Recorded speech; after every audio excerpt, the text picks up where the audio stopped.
സാഗു റെസിപ്പിയാണേ. അപ്പോൾ ചെറിയൊരു പാക്കറ്റ് ഇവിടെ സാഗു ഇരിപ്പുണ്ട്. അപ്പോൾ ഞാനാണെങ്കിൽ കുറേ ദിവസം മുന്നേ യൂട്യൂബിൽ തന്നെ ഒരു റെസിപ്പി കണ്ടിട്ടുണ്ടായിരുന്നു കേട്ടോ. കുറേ നാളായിട്ട് അത് ഉണ്ടാക്കണം ഉണ്ടാക്കണം എന്ന് വിചാരിച്ചിട്ട് സത്യം പറഞ്ഞാൽ സമയമൊന്നും കിട്ടാത്തതുകൊണ്ട് ഉണ്ടാക്കാൻ പറ്റിയില്ല. അപ്പോൾ വിചാരിച്ചു ഇന്ന് നമുക്ക് ഉണ്ടാക്കി നോക്കാമെന്ന്. ഞാനാണെങ്കിൽ ഇത് ഫസ്റ്റ് ടൈമാണ് കേട്ടോ പ്രിപ്പയർ ചെയ്യാൻ പോകുന്നത്. അപ്പോൾ ഇതിന് വേണ്ടി നമ്മൾ എന്ത് ചെയ്യണം, കുറച്ച് സാഗു എടുത്തിട്ട് ഒരു അരമണിക്കൂർ അല്ലെങ്കിൽ ഒരു മണിക്കൂർ മുന്നേ നമ്മൾ ഇത് കുതിർത്ത് വെക്കണം കേട്ടോ. അങ്ങനെ ഞാൻ ഫസ്റ്റ് തന്നെ ഇത് കുതിർത്ത് വെച്ചിട്ടുണ്ട്. അപ്പോൾ അത് അങ്ങനെ കുതിർന്ന സമയത്ത് നമുക്കൊരു ക്യാരറ്റും കൂടി എടുക്കാം. എന്നിട്ട് ഇത് നന്നായിട്ട് ചെറിയതായിട്ട് ഗ്രേറ്റ് ചെയ്തെടുക്കണം.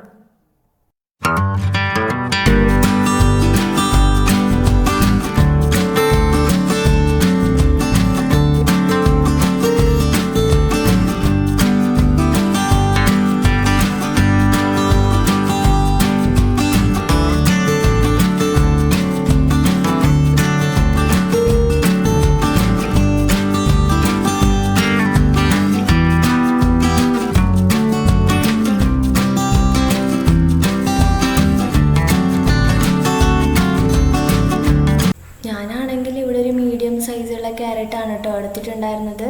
അപ്പോൾ നിങ്ങൾക്ക് ഇഷ്ടമുള്ള പോലെ ക്വാണ്ടിറ്റി കൂടുതലായിട്ട് നിങ്ങൾ ചെയ്യുന്നുണ്ടെങ്കിൽ അതനുസരിച്ചിട്ട് ക്യാരറ്റിൻ്റെ ക്വാണ്ടിറ്റിയും കൂടി കൂട്ടാവുന്നതേ ഉള്ളൂ കേട്ടോ. ഞാനാണെങ്കിൽ ഇവിടെ ഒരു 2-3 ആൾക്കാർക്ക് കഴിക്കാൻ പറ്റുന്നതാണ് കേട്ടോ ഇവിടെ ഇന്ന് പ്രിപ്പയർ ചെയ്യാൻ പോകുന്നത്.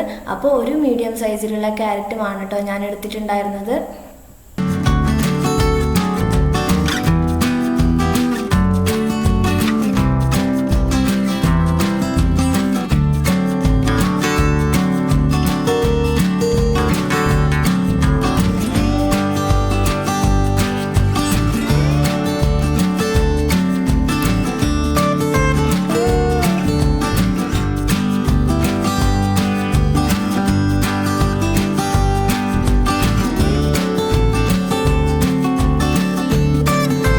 അങ്ങനെ ക്യാരറ്റൊക്കെ ഇവിടെ ഗ്രേറ്റ് ചെയ്ത് കഴിഞ്ഞിട്ടുണ്ട്. എന്നിട്ട് ഞാനൊരു ചെറിയൊരു പാൻ ജസ്റ്റ് ഒന്ന് ചൂടായി കഴിഞ്ഞതിന് ശേഷം കുറച്ച് നെയ്യൊന്ന് ഇട്ട് കൊടുത്തിട്ടുണ്ട് കേട്ടോ.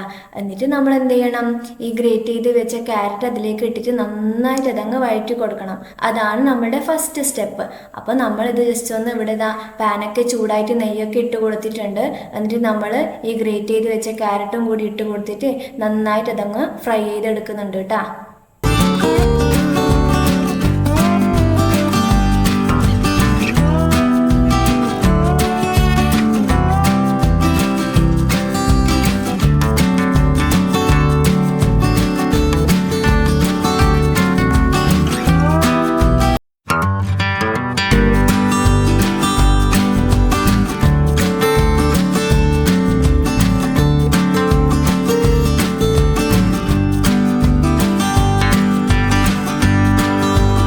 ക്യാരറ്റ് ആണെങ്കിൽ നന്നായിട്ട് വഴണ്ടി കിട്ടിയിട്ടുണ്ട്. ആ ഒരു സമയമാകുമ്പോൾ നമ്മൾ എന്ത് ചെയ്യണം, ഇത് ജസ്റ്റ് ഒന്ന് വേറൊരു പ്ലേറ്റിലേക്ക് നമ്മൾ മാറ്റി കൊടുക്കണം.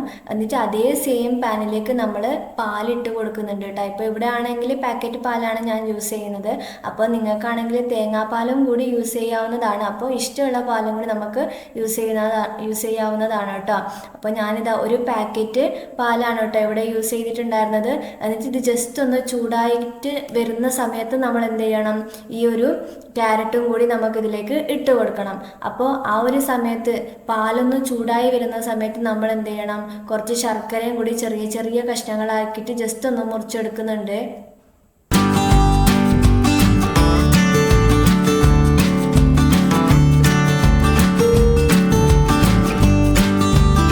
അങ്ങനെ ഇതൊക്കെ ചെയ്യുന്ന സമയത്ത് നമ്മളുടെ സാഗു ആണെങ്കിൽ ഇവിടെ നന്നായിട്ട് സ്മൂത്തായിട്ട് കിട്ടിയിട്ടുണ്ട്. അപ്പോൾ ഈ ഒരു രീതിയിൽ വേണം കേട്ടോ നമുക്ക് ഈ സാഗു കിട്ടാൻ വേണ്ടിയിട്ട്. അങ്ങനെ നമ്മളുടെ പാലും കൂടി തിളച്ച് വരുന്നുണ്ട്. ആ സമയത്ത് നമ്മൾ ഫസ്റ്റ് സാഗു ഇട്ട് കൊടുക്കണം. എന്നിട്ട് സാഗു ഇട്ട് കൊടുത്ത് കഴിഞ്ഞതിന് ശേഷം അത് ജസ്റ്റ് ഒന്ന് വെന്ത് വരുന്ന ശേഷമാണ് ഞങ്ങൾ എന്ത് ചെയ്യുക, നേരത്തെ എടുത്ത് വെച്ച ക്യാരറ്റും കൂടി അതിലേക്ക് ഇട്ട് കൊടുക്കാൻ കേട്ടോ. അപ്പോൾ ഞാനിതാ കുറച്ചായിട്ട് നമ്മൾ സാഗു ഈ പാലിലേക്ക് ജസ്റ്റ് ഒന്ന് ഇട്ട് കൊടുക്കുന്നുണ്ട്.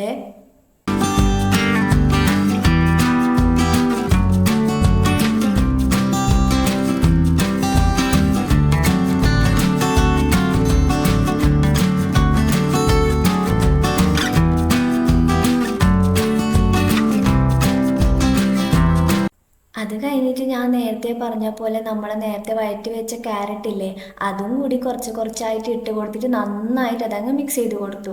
അപ്പോഴത്തേക്ക് നമ്മളുടെ കളർ ഇതാ നന്നായിട്ടൊരു ലൈറ്റ് കളർ ഓറഞ്ച് ആയിട്ട് ടേൺ ആയിട്ടുണ്ട് കേട്ടോ.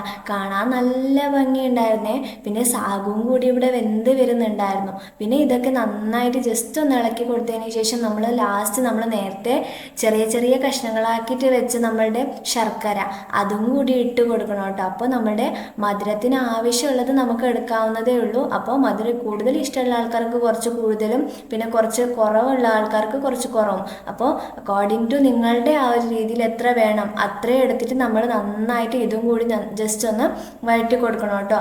അപ്പോഴത്തേക്ക് നമ്മളുടെ ഈ പാലൊക്കെ കുറുകി വരുന്നുണ്ട് കേട്ടോ. അപ്പോൾ നന്നായിട്ട് ഇതങ്ങ് നല്ലൊരു സ്മെല്ലും കൂടി ഈ സമയത്ത് നമുക്ക് വരുന്നുണ്ട്.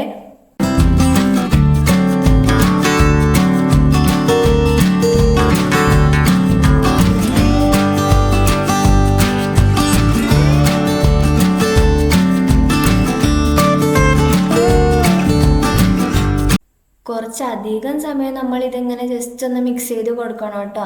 എന്താണെന്ന് വെച്ചാൽ നമ്മൾ നേരത്തെ ഇട്ടുകൊട്ട ശർക്കര ജസ്റ്റ് ഒന്ന് നന്നായിട്ട് അതങ്ങ് മിക്സ് ചെയ്ത് അലിഞ്ഞ് വരണം. അതിന് വേണ്ടിയിട്ടാണ് കുറേ സമയം നമ്മളിങ്ങനെ ജസ്റ്റ് ഒന്ന് മിക്സ് ചെയ്ത് കൊടുക്കണം. ഇപ്പോൾ ഇതാ തിള ജസ്റ്റ് ഒന്ന് വരുന്നുണ്ട് കേട്ടോ.